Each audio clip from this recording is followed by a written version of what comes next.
Hi friends, అందరికీ నమస్కారం. హంసవేణి గట్టి యూట్యూబ్ ఛానల్కి వెల్కమ్ ఫ్రెండ్స్, వెల్కమ్.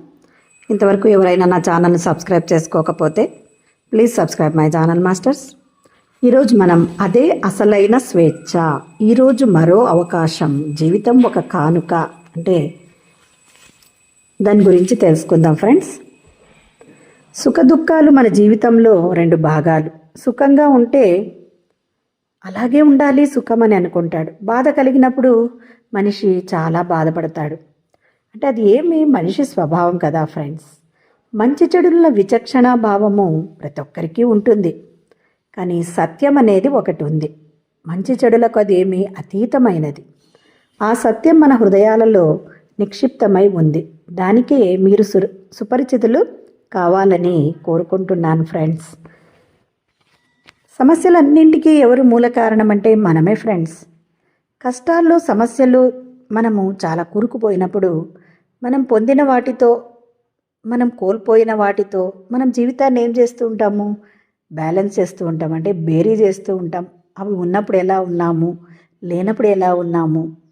ఉద్యోగాన్ని, కుటుంబాన్ని, బాధ్యతలను చూసుకొని అదే తమ జీవితం అని అందరూ భావిస్తారు. కానీ జీవితం అంటే ఇవేవీ కావు ఫ్రెండ్స్. జీవితంలో అన్నింటికన్నా అమూల్యమైనది ఏదైనా ఉంది అంటే అది మనలో నడిచే శ్వాస. ఈ శ్వాస నిజంగా ఆ శ్వాస ఆగిపోయినప్పుడు మన గౌరవ ప్రతిష్టలు, బంధాలు, బాంధవ్యాలు, ఉద్యోగము, ప్రతిష్టలు మరి అవన్నీ మన జీవితం అని మనం భావిస్తున్నాము. అవన్నీ ఏమైపోతాయి? అంతమైపోతాయి. అంటే శ్వాస ఆగిపోతే అంతే కదా ఫ్రెండ్స్. దేనివల్ల ఈరోజు జీవించి ఉన్నారో దానివల్ల మీకంటూ ఈనాడు ఒక విలువ ఉందో అంటే ఆ శ్వాస ఉన్నందుకే మనకు విలువ ఉంది. మనం జీవించి ఉన్నాం కదా ఫ్రెండ్స్. దానికే మనకు విలువ ఉంది. దాన్ని తెలుసుకోవడమే జీవితంలో సర్వశ్రేష్టమైన లక్ష్యం. అంటే ఆ శ్వాస గురించి తెలుసుకోవడమే మరి ఎంతో ముఖ్యమైనది. దాన్ని తెలుసుకోకపోతే జీవితం నిరర్థకం.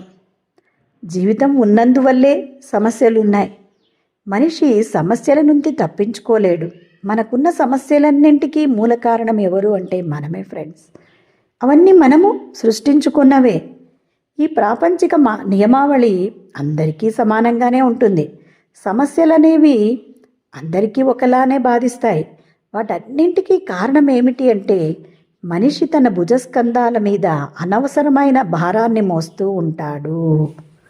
చూడండి, అంటే మనం అనవసరంగా మనం అన్నింటిలో తలదూర్చడం వలనే మనకు అనవసరమైన సమస్యలు మనకు దారి తీస్తాయి, సమస్యలు వస్తాయి అంటున్నారు ఫ్రెండ్స్. మరి అందుకనే మనము ఈరోజు మరి ఒక అవకాశాన్ని ఇస్తాం ఫ్రెండ్స్. మరో అవకాశం. జీవితంలో నిరాశకు స్థానం ఉండకూడదు. జీవితంలో నిరాశతో కుంగిపోతున్న స్థితిలో కూడా ఆశ అనేది మనలో ఉద్భవిస్తుంది. రేపటి రోజున సూర్యుడు ఉదయిస్తాడు కదా ఫ్రెండ్స్, అలాగే అస్తమిస్తాడు. ఉదయించిన సూర్యుడు తప్పనిసరిగా అస్తమించిన మరుసటి రోజు మళ్ళీ ఉదయించి మనకు మరొక కొత్త రోజును అందిస్తాడు. అలాగే మన జీవితాన్ని కూడా తిరిగి ప్రారంభించడానికి మనకు ఒక కొత్త రోజు ప్రతిరోజు లభిస్తూ ఉంది. అవునా కదా ఫ్రెండ్స్? మనము ప్రతి ఒక్క రోజుని కొత్త రోజుగా మనం మలుచుకోవడానికి మళ్ళీ మళ్ళీ ఆ శ్వాస అనేది ఉంటూ ఉంది. మళ్ళీ మనకు ఒక రోజు లభిస్తూ ఉంది. ఆ రోజుకు స్వాగతం పలుకుదాం. మనలోని ఆశాజ్యోతులను వెలిగించండి. మనలోని ఆనందాన్ని చూడండి. నిన్నటి రోజు మీరు చేసిన తప్పిదాలను సరిదిద్దుకోవడానికి మరి ఇంకొక అవకాశం మరొక రోజు ఇస్తూ ఉంది కదా ఫ్రెండ్స్. కాబట్టి మన జీవితంలో ఆశాకిరణాలను ప్రకాశింపజేసుకుందాం. ఆ భగవంతుడు ఈ శరీరాన్ని, శ్వాసను మనకు కానుకగా ఇచ్చాడు ఫ్రెండ్స్. వాటి నుంచి మనం లాభాన్ని పూర్తిగా పొందుదాం. మరి జీవితం ఒక కానుక. మీలో సాగే ఈ శ్వాస అత్యంత అమూల్యమైనదని మీరు ఎప్పుడైనా మనం గుర్తించామా? భగవంతుడి అనుగ్రహం వల్ల ఎవ్వరి ప్రమేయం లేకుండానే తనకు తానే ఈ శ్వాస లోపలికి బయటికి పోతూ ఉంది, వస్తోంది. ఒక కానుకను అందిస్తూ ఉంది. జీవితం అనే ఆ కానుకను మనిషి అందుకోవాలి. మీరు ఈ ప్రపంచంలో ఉత్త చేతులతో జన్మించినప్పటికీ ఉత్త చేతులతో పోవాల్సిన అవసరం లేదు మాస్టర్స్. ఏదైనా తీసుకుని వెళ్ళండి. మరి మీ వెంట తీసుకుని వెళ్ళగలిగేది ఏది? హృదయ పాత్రను, అంటే హృదయాన్ని ప్రేమతో ఆనందంతో నింపుకుంటే దాన్ని తీసుకువెళ్ళగలరు.